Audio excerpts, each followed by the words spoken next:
Ассаламу алейкум, кадырман телекөрүүчүлөр. Кыргыз элинде өз кезеги келгенде сөз атасын өлтүрбө деген сөз бар. Чындыгында сөздүн ушунчалык кубаты күчтүү экенин, адамды өлүмгө же өмүргө буйруп коёрундагы кыргыз эли илгертеден билген. Ал эми азыркы кезде биздин жаштар ушул сөз сүйлөө чеберчилигин кандай деңгээлде өздөштүрүп жатышат? Мына ушул багытта кыргыз тилин, кыргыз дебатын жана жаштарды колдоо багытындагы жарыш сөз теледебаты өз ишин баштайт. Кадырман телекөрүүчүлөр, бүгүн жарыш сөзгө чыгуучу топтор менен мен сиздерди тааныштырып өтсөм, менин оң тарабымда тастыктоочу тарап, топтун аты Жез Таңдай, курамы Осмоналиев Санжар, Иманов Саламаттан турат. Ал эми менин сол жагымда төгүндөочү тарап Кеңешбеков Элеман, Бакай Бариддинов. Бул топтун аты артиллеристтер. Албетте, оюн болот, оюнга калыс дагы болушу керек. Мен калыстар тарап менен дагы тааныштырып өтөйүн. Жомарт Жолдошов, Жолдошов and Partners юридикалык компаниясынын президенти. Кыргыз Республикасынын президентинин алдындагы мамлекеттик тил боюнча комиссиянын адиси Альфира Супатаева эжекебиз. Мекенчил жаш коомдук уюмунун төрагасы Бекботоев Темирлан агай. Мекенчил жаш коомдук уюмуна терең ыраазычылык билдиребиз, себеп дегенде бул уюм бүгүнкү биздин чыгарылышыбызга демөөрчүлүк кылып жатат. Анда эмесе биз алдыда калыстарга тактыкты, ал эми биздин жигиттерге курчтукту каалап калабыз, оюнду баштайбыз. Резолюция. Бул палата Кыргыз Республикасынын жарандарынын милдеттүү түрдө биометрикалык маалыматтарды топтоо жөнүндөгү мыйзамды жокко чыгаруу керек деп эсептейт. Биз тастыктоочу тараптын жетекчисине убакыт 5 мүнөт бөлүп беребиз. Биринчи акыркы мүнөттөрдө суроо берүүгө болбойт. Сиздин убактыңыз башталды. Оозунуп салам айтсам, уккандын көңүлүнө таң атат демекчи. Саламатсыздарбы кадырман телекөрүүчүлөр, биздин соттор коллегиясы жана биздин сүйүктүү каршылаш тараптар. Эми бүгүнкү биздин оюнда биометрикалык маалыматтарды тапшыруу жөнүндө мыйзамга жокко чыгаруу керек деп эсептеп жатабыз. Башкача айтканда, биометрикалык паспорт бүгүнкү күндө Кыргыз Республикасына керекпи же болбосо кереги жокпу деген суроонун үстүндө талкуу кылмакчыбыз. Эми сөзүмдү ачыктай кете турган болсом, бул биометрикалык паспорт өзү бул эмне деген суроо жаралат да? Бул адамдын жеке маалыматын жана жарандыгын тастыктоочу документ болуп саналат. Башкача айтканда, бул жөнөкөй паспорттан өзгөчөлүгү бул паспорттун ичине чип коюлат жана электрондук түрдө баардык маалыматтар, кол тамгасы жана сүрөтү, кол изи ошол жерде сакталат да. Бул проект негизинен 2002 жылы Америкада иштелип чыккан, Кыргызстанга 2014 жылы 14 июлда номер 136 биометрикалык паспортко өтүү закону кабыл алынган да. Эми бүгүнкү күндө бул суроо жаралат. Эгерде ушул биометрикалык паспортко өтүүдө эмнеге алып келет же болбосо эмне кереги бар дегенде чоңураак мыйзамдын 2-чи беренесинде төмөнкүлөр жазылганда, адамдын так санын аныктоо 1, шайлоонун так жүргүзүү, адамдарды сатуу, терроризм жана коррупцияга каршы күрөшүү 3, адамдарды номурлоо, элге татыктуу кызмат кылуу, биометрикалык маалымат менен элди идентификациялоо деген максаттар коюлганда, албетте бул ойлогон ой максаттары туура. Бирок бул биометрикалык паспортду алуу менен бул ушул жогоруда көргөзүлгөн суроолор чечилеби же болбосо тескерисинче чоң маселелерди, чоң көйгөйлөрдү алып келеби деген суроо жалат да. Ушунун негизинде биз бул мыйзамга эмнеге каршы экендигибизде төмөнкү ушул суроого жооп беребиз. Төмөнкү аргументтер менен. Биринчиден, бул коопсуздук деген нерсени алып чыктык да. Эгерде канчалык күндө бул мыйзамды колдонгондордун канчалык күндө коопсуз дегенде карабастан, силерге бир далил айтып кетейин да. Америка эл аралык миграция министри Брунсона Маккинли бул негизинен мындай өз сөзүндө мындай айтканда, биометрикалык паспорт аркылуу бир мамлекет бир адамды контролго алат жана ошондой эле баардык маалыматтар бирөөнүн колунда түшүп, башкача айтканда тоталитардык контроль жүрөт деп айтканда, дагы эле буга бир мисал катары Россия геополитика көйгөйлөрүнүн вице-президенти, аскери илиминин доктору Константин Валентинович Сивков өзүнүн сөзүндө бул чип паспорттор аркылуу 1000 деген километр аралыкта ошол катталган адамдын кайсы жерде жүргөндүгү жана кандай иш алып жаткандыгы жөнүндө баардыгы спутник аркылуу көрүнүп турат деген да. Бул баса кетирүүчү нерсе 1000 деген километр аралыкта. Буну менен мен эмне дегим келип жатат? Бул ушул нерселер менен коопсуздукту себептегенде башкача айтканда Кыргызстандын коопсуздугун же болбосо ошол аскер кызматкерлеринин башкача айтканда миңдеген аралык болсо дагы Кыргызстан үчүн үчүнчү күч жактан башкача айтканда контроль жүрүп жатат деген нерсени айткым келет да. Бул биринчи аргумент катары далил болуп жатат. Экинчиси бул ушул биометрикалык паспорттардын жасалгалуусу.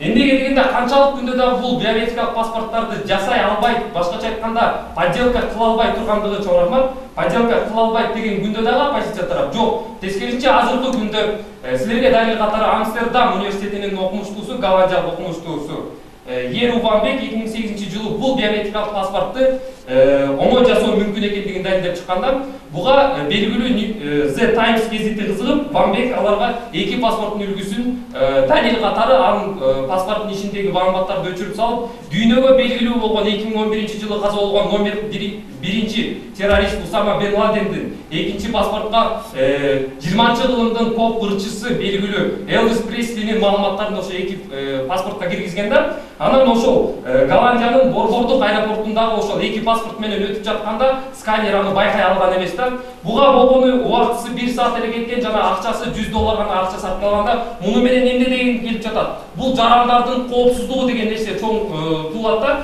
Буга дагы бир мисал, ошол Нидерландыдагы Репто де Нижмеген университетинин окумуштуулары бул биочиптерди чоң рахмат террористтер бомба паспортко айландыра ала тургандыгын далилдеп чыгышканда, эмнеге алар деген ошол Лос-Анджелесте пресс-конференцияга барганда ошол ал чипти радио сигналды алып, аны өзгөртүп же өчүрүп салууга мүмкүн экендигин далилдеп беришкенде, бул туурасы бардык маалыматтар alltrails.com сайтында бардык түрдө жазылган. Дагы бир эң кызыктуу маалымат, урматтуу соттор коллегиясы.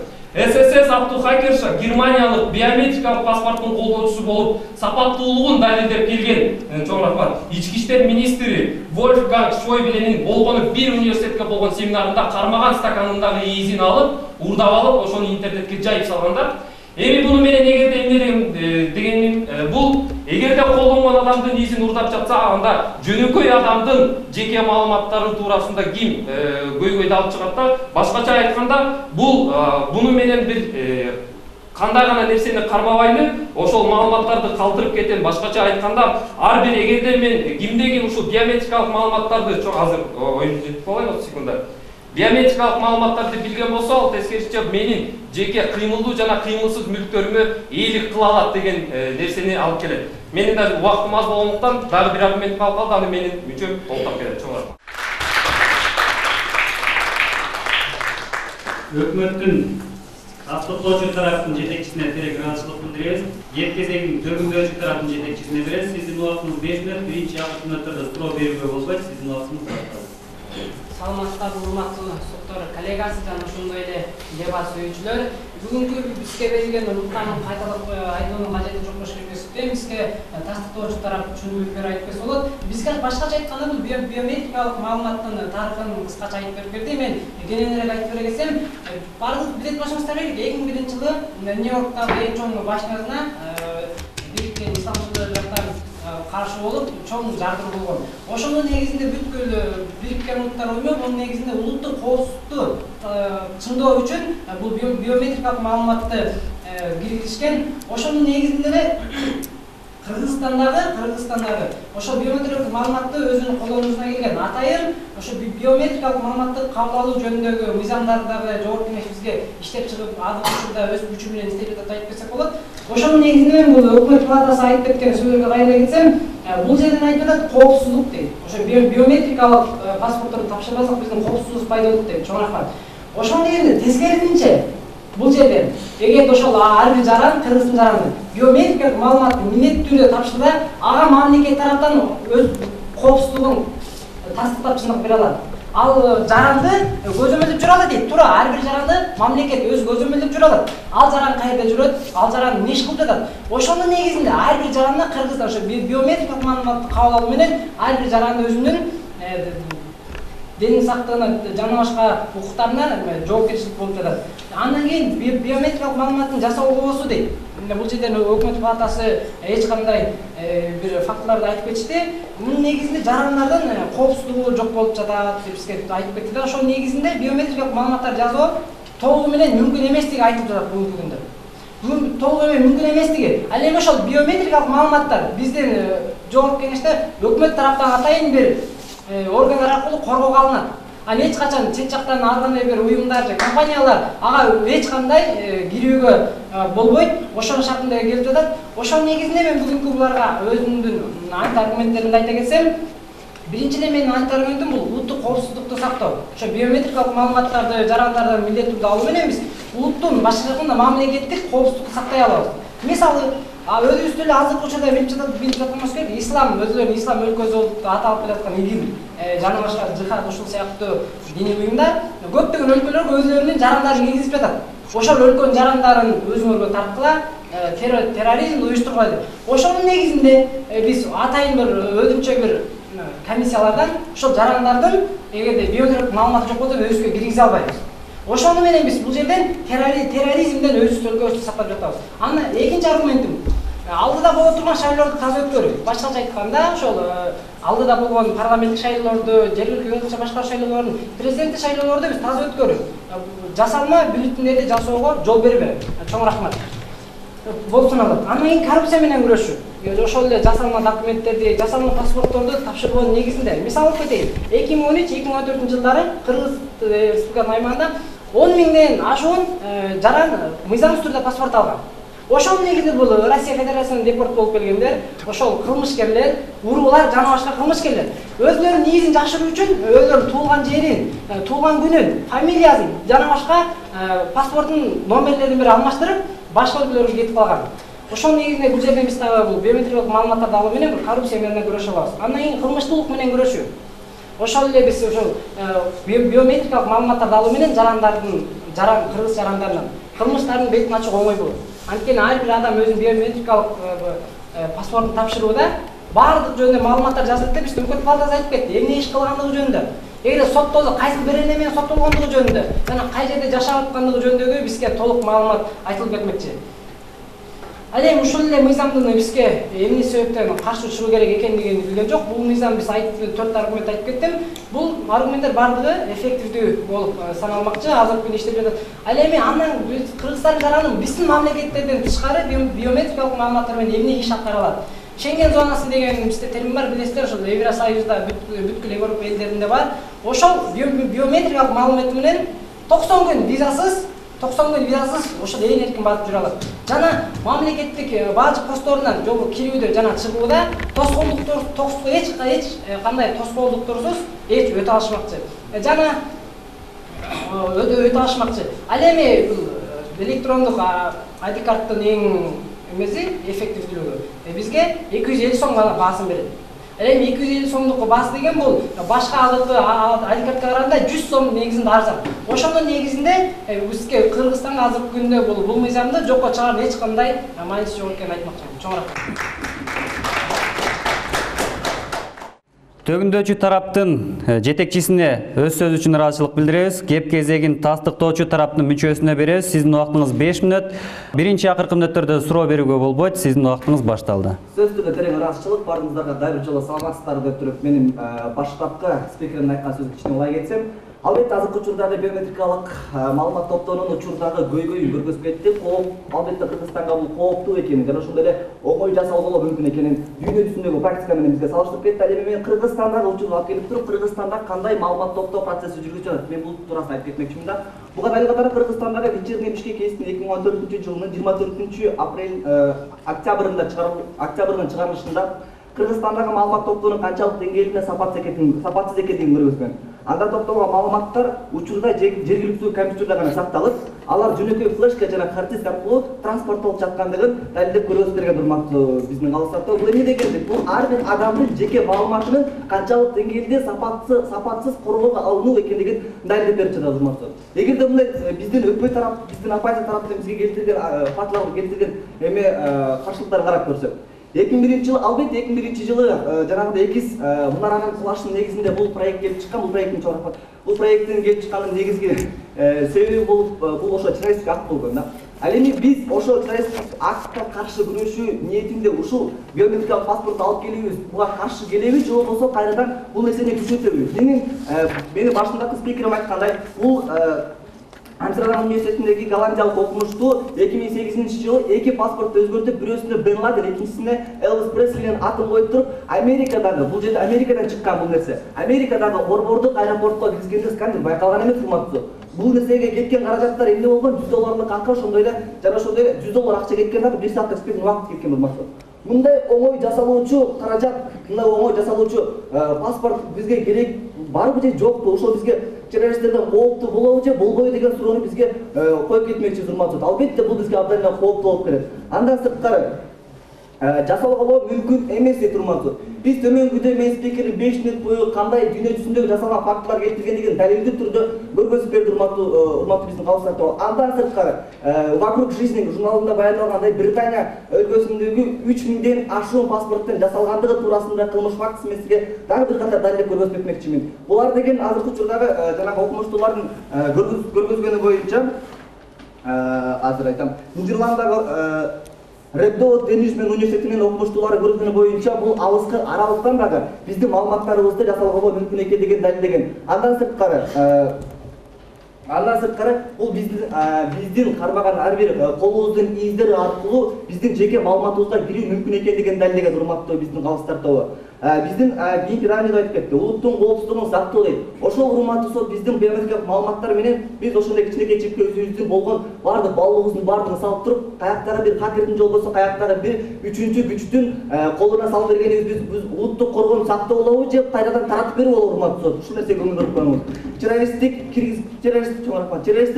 киргизилип жатат дейт, урматтуу. Бул биометрикалык маалыматты топтоо менен террористтердин кирүүсү андан да оңой болот, урматтуу. Себеби дегенде бул жерде террористтер кирип жатканда аэропортто өткөндө жөн гана колдун изин басуу менен өтүп кетет, урматтуу. Ал эми колдун изин басуу болсо биздин интернет булактарында кандай отпечатки, кол изи жасалгалоонун жолдору көргөзүлүп турат. Анын баасы $10 жетпеген суммада каалаган адамдын колунун изин өрнөгүн алып туруп өзүбүзгө жасап алсак болот, урматтуу. Андан сырткары шайлоого таза өткөрүү же болбосо коррупцияга каршы күрөшүү дейт, урматтуу. Тилекке каршы биздин азыркы учурда кантип ошо именно биометрикалык маалымат менен шайлоого каршы күрөшөбүз деген сизге так маалымат аргументтүү түрдө бере алган жок. Ал эми биз дагы бир айтып кетмекчибиз. Бул эгерде алыс аралыктан адамдарды тоталдык контроль жүргүзүүгө мүмкүн болсо, анда шайлоого өзүнүн кандидатурасын коюп жаткан адамдардын, башкача айтканда жана күчтүү адамдардын шайлоо менен манипуляция кылууга андан дагы жогору күчкө ээ болуп жаткандыгын далил берип жатабыз.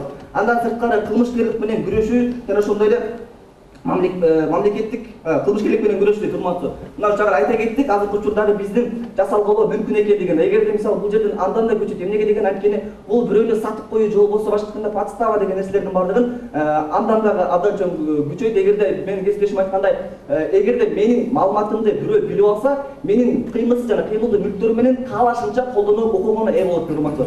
Андан сырткары дагы мамлекеттик бажда андан сырткары булар деген 100 сом арзан дейт, урматтуу. Эми биз 100 сом арзандыгына карап туруп мамлекеттин ушунча баалуулугуна ээ болгон калктын бардык маалыматтарын башка күчтөргө берип, урматтуу, биздин мамлекетибизди чоң көйгөйлөргө алып барып жаткандыгыбызды биз далилдеп өтүп кеттик, урматтуу.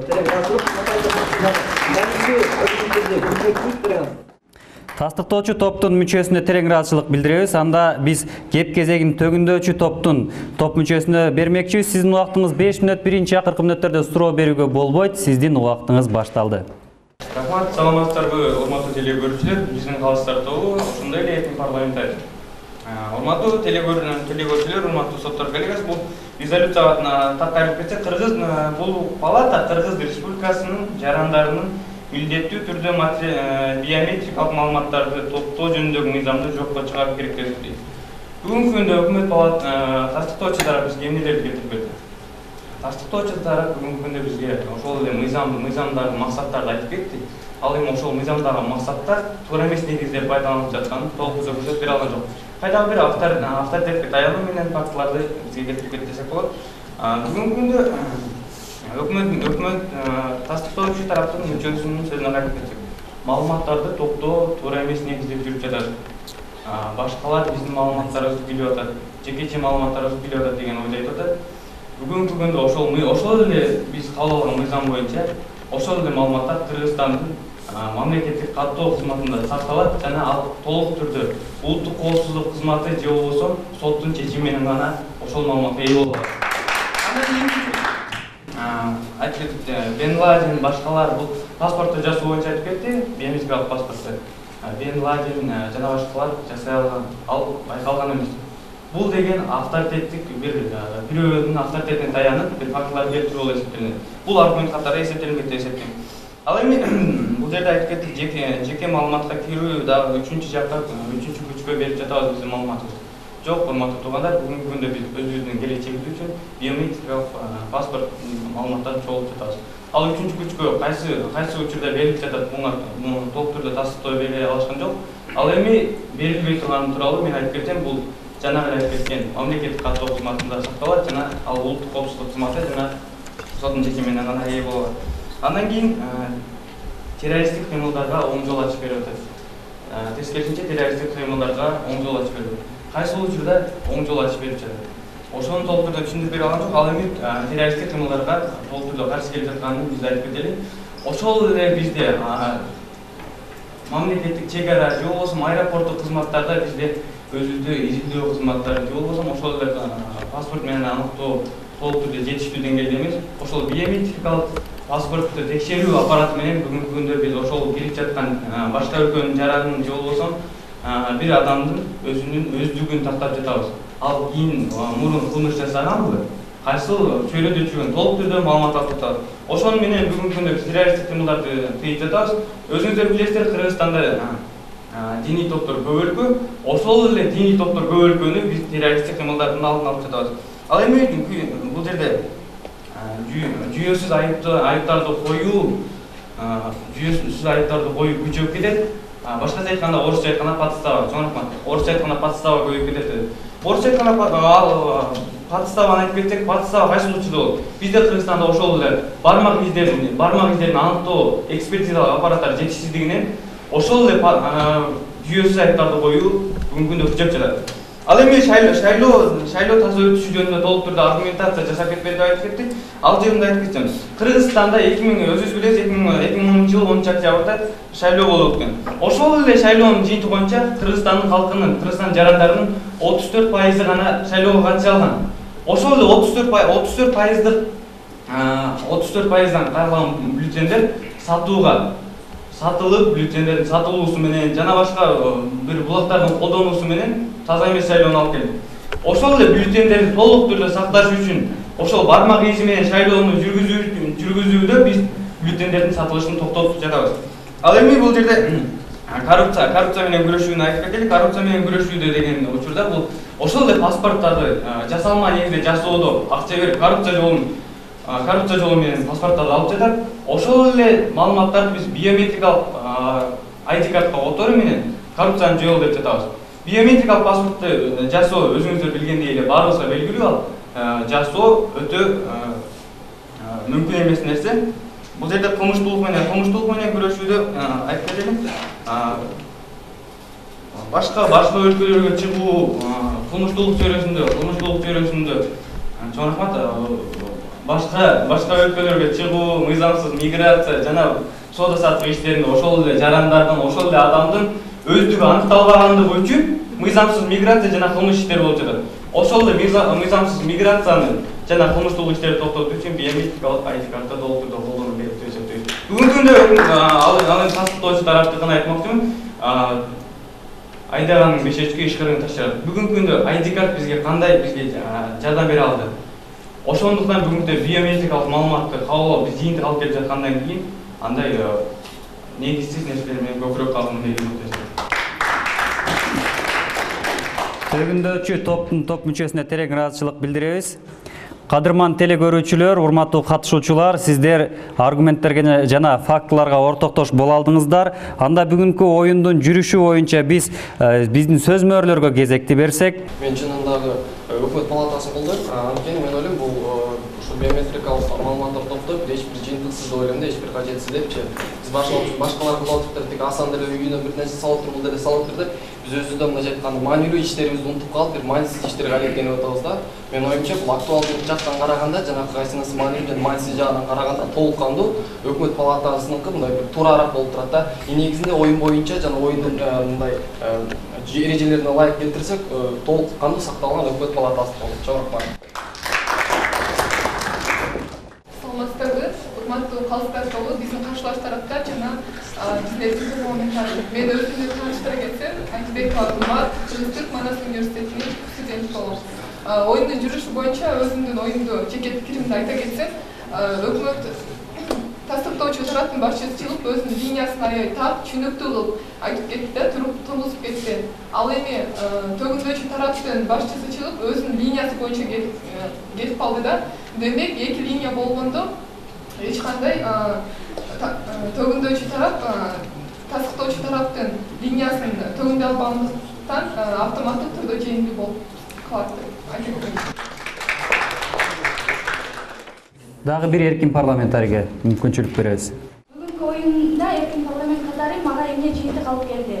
Бүгүнкү оюнда биз биометрикалык паспортко ишенүү керекпи же ишенбеш керекпи? Эгерде бизде ID картты колдонуп жатабыз, ошол эле оңой түрдө өздөрү айтканда подделкасы оңой чыгып аткандан кийин электрондук азыркы мисалы үчүн техниканын өнүгүүсүнүн негизинде электрондук паспортко толук ишене албайбыз. Себеп дегенде ар бир жаштар, башкача айтканда ар бир 21-кылымдын жашын деп эсептеген жаштар компьютерди мыкты деңгээлде билет да. Ошол мыкты деңгээлде билгендигинин себебинен бул электрондук, башкача айтканда биометрикалык паспортты жасалуу жана башкача айтканда подделка кылуу оңой эле болуп эсептелет. Ошондуктан биз биометрикалык паспортко кандайдыр бир ишенич жок деп эсептейм.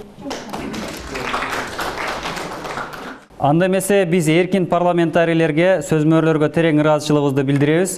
Эми топтор бүгүнкү дебаттын жыйынтыгын чыгарышса, төгүндөөчү тарап 3 мүнөт убакыттын негизинде өзүнүн жыйынтыгын чыгармакчы. Бизгенде тастыктоочу тарап чыгып туруп бизге айтып кетти, ошол мыйзам жөнүндө 2-беренесинде жазылган. Анын максаттары болуп адамдардын тактарын аныктап берүү, таза шайлоолорду өткөрүү жана коррупцияга жол бербөө деп ушул мыйзамдын бизге бир нече максаттарын айтып берүү менен бул жерден тастыктоочу тарап эч кандай бул максаттарга көз салбастан коопсуздук деп айтып кетти. Бул жерден үчүнчү күч тараптан болуп жатат деп айтып кетти. Андан кийин биометрикалык паспорттордун көп жасалган болсо деп айтып кетти. Алардын баардыгын айтып кетти. Интернет булактарынан карап көрсөк, ошол жакта жазылып турат деп айтып кетти. Мен айтып кеткеним, интернет булактарында 80% маалыматтардын жалгандыгы таза аныкталган. Ошонун негизинде бул жалган маалыматтарды алып келүү менен бул жерден биздин элди, ошол эле жаны башка жарандарды бул жерге мыйзамды бузууга жол берүүгө үгүттөп жатат деп айтып кетсек болот. Ошонун негизинде биз тастыктоочу тараптан эч кандай жакшы бир аргументация албагандан кийин биз өзүбүздүн линиясыбызды кура кеттик деп айтып болот. Биз буларга ант аргумент катары улуттук коопсуздукту, алдыда болуп турган шайлоолорду таза өткөрүп беребиз, коррупция менен күрөшүү жана кылмыштуулуктун алдын алуу болот деп айтып кеттик. Ошонун негизинде эле биз бардык мисалдар менен, фактылар менен айтып кеттик. Ошонун негизинде биз бир дагы аргументтерибизге бул жакта жок. Тастыктоочу тараптан эч кандай каршы сөз алган жокпуз.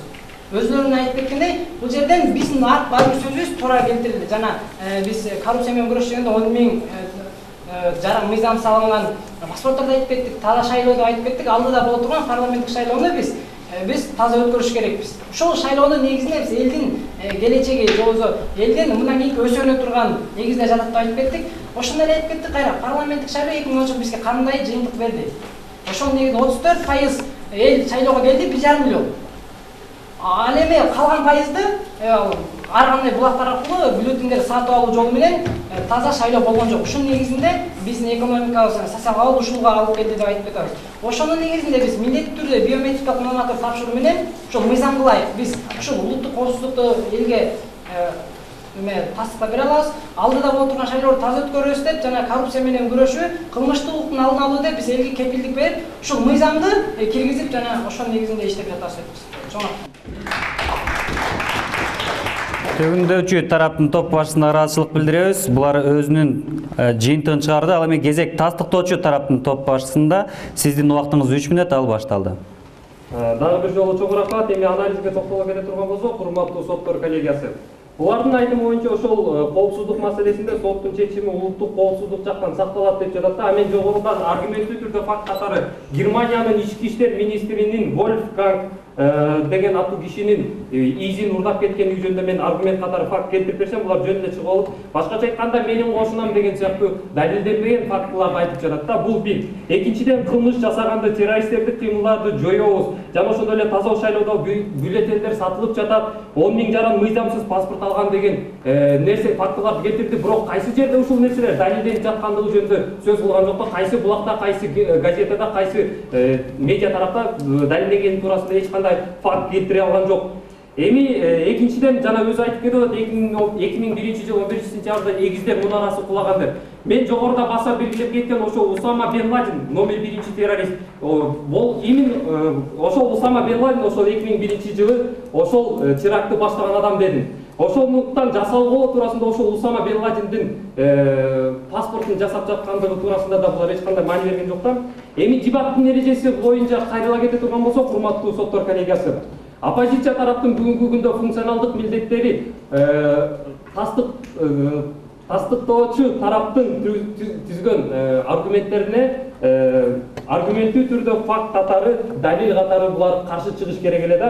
Булар мисалы биз келтирдик коопсуздук туурасында ошол геополитика, аскер илиминин доктору жөнүндө Россияны келтирдик, Американын эл аралык миграция министринин мисал катары келтирдик. Буга катар эч кандай далил факт түрүндө эч кандай жооп бере алган жок. Биз коопсуздук жөнүндө айтсак, булар кооптуу деп каршы аргумент айтыш керек эле да. Булардын функционалдык милдети бул бир, муну каралган жок. Экинчиден, жасалгоо туурасында биз айтып бердик канчалык деңгээлде окумуштуулар ошо жасап жаткандыгын. Бул туурасында жок, жасай албайт деген аргументтүү түрдө, факт түрдө эч кандай далил келтире алган жок. Бул эки, чоң рахмат. Үчүнчүдөн, менин кесиптешим мына Кыргыз Республикасында сапатсыз коргоо системасы туурасында айтып кетти. Ошол флешкадан, андан ары хард дисктен, транспортту жактан сапатсыз жерде сакталып жаткандыгы туурасында сөз болду. Буга да эч кандай маани берген жок. Ошо вечерний Бишкек туурасында далилдүү түрдө көрсөтүп берди. Дагы бир буга кошумчалап айткым келет.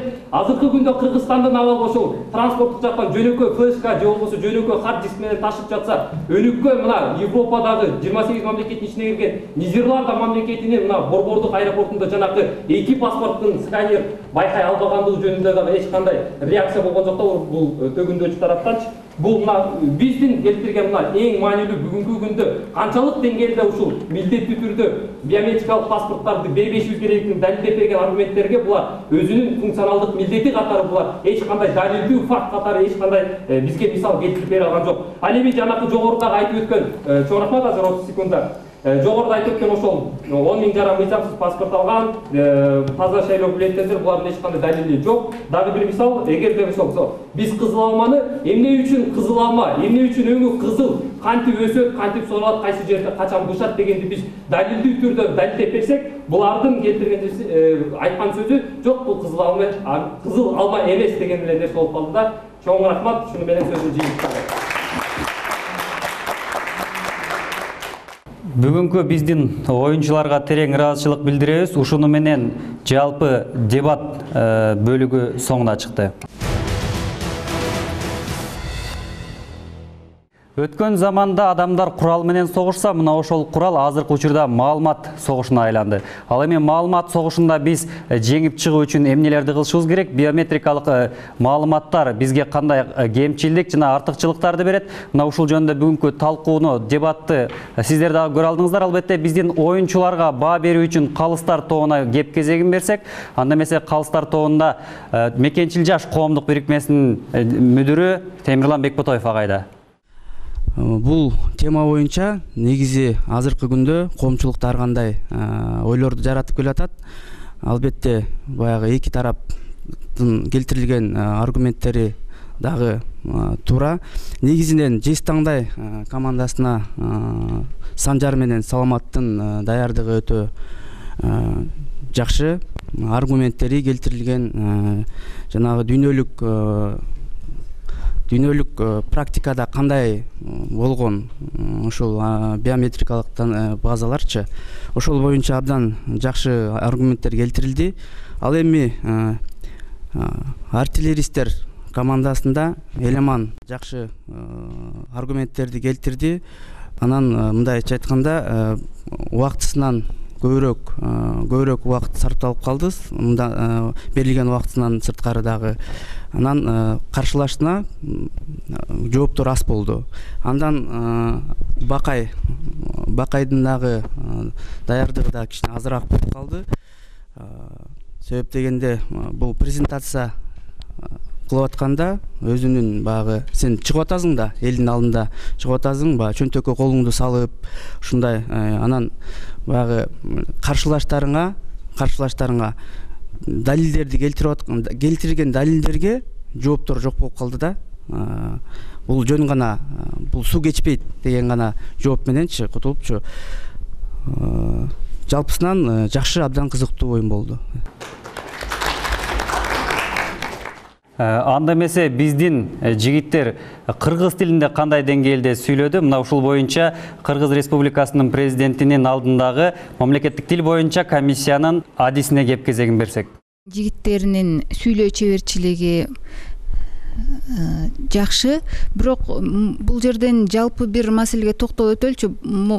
Эки топтун бул тарап тастыктоочу топ болуп атат, бул тарап төгүндөчү деп атасыңар. Бирок бул бири-бирине кескин түрдө карама каршы келип атпайбы. Булар мыйзамды колдонууну төгүндөчү топ болуп атат.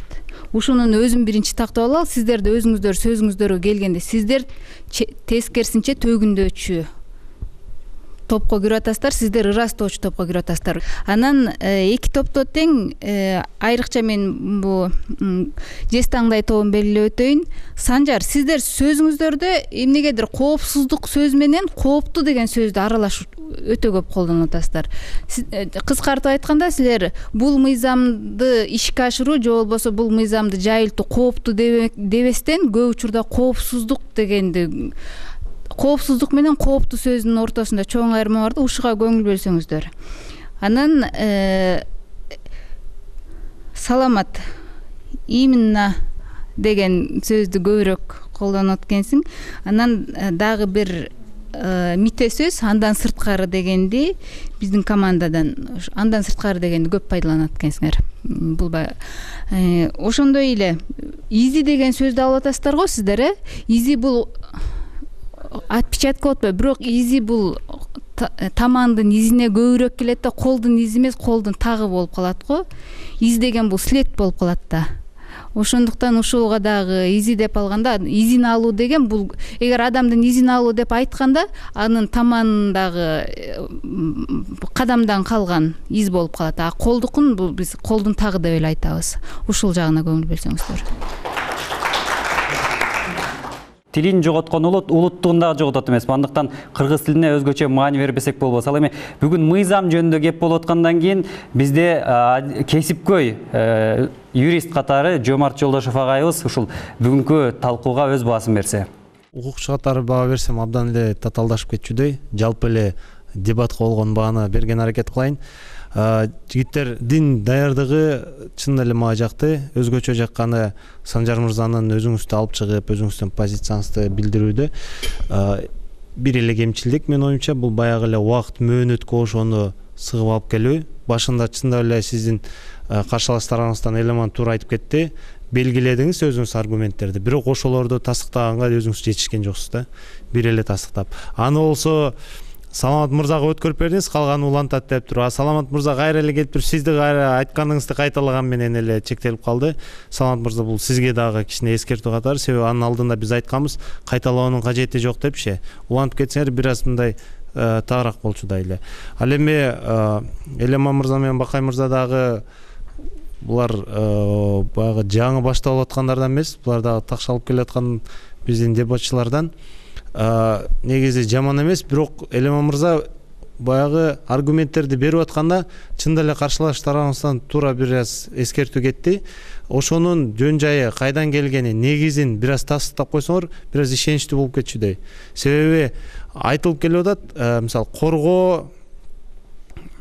коргоо болот. Биз мамлекет алгандан кийин коргойт да. Эмне негизинде коргойт, кандай корголот? Ошол боюнча Санжар мырза айтып аткандай бир аз мыйзамдар барбы? Мыйзамды жөнүндө дагы момундай мыйзамдын негизинде булар коргоого милдеттүү же бул мамлекеттик бир органдар ушуну коргогонго милдеттүү деп ушундай айтып кеткени бир аз ишеничтүүрөөк болчудай да. Жалпысынан эле мамлекет кылат да деп туруп эле чектелип калганда бир аз кичине болуп калат. Жалпысынан албетте унутула турган жөн жай бар алдыдагычы. Мен ийгилик каалайм сиздерди дагы бир жолу ушул сезондо көрүп атканыма абдан кубанычтамын. Кудай буйрса дагы 2-3 жыл көрүшөбүз деген оюм бар. Жыйынтыгында жакшы такшалып, кийинки муундарга өткөрүп бересиңер деген өзүмдүн жакшы каалоо тилегим бар. Калыстар тоонуна терең ыраазычылык билдирелик. Албетте бүгүн жез таңдайлар жеңеби же артиллеристтер жеңеби, мына ушул жыйынтыкты чыгарып берүү үчүн кеп кезегин Темирлан агайга берсек.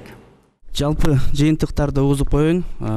Оппозиция 133 упайга ээ болду, ал эми өкмөт 147 упай менен жеңишке болду. Ийгилик каалайм. Мынакей кадырман телекөрүүчүлөр, сиздер Калыстар тоонун жыйынтыгы менен да тааныша алдыңыздар. Албетте, жогоруда айтылып өткөнгөндөй эле, ар бир топ өзү кетирген кемчилдиктерди биздин эмки берүүлөрүбүздө дагы оңдоп, андан дагы жогорку деңгээлде биздин эфирден чыгып берет деген ойдобуз. Ал эми биздин жаштарга ийгилик каалайлык, чындыгында өлкө өнүгүшү үчүн анын жаштары өнүгүшү керек. Ал эми жаштар өнүккөн өлкө албетте келечектүү өлкө деп эсептелинет. Эмки эфирден амандашканга чейин сиздер менен коштошмокчубуз. Ассаламу алейкум.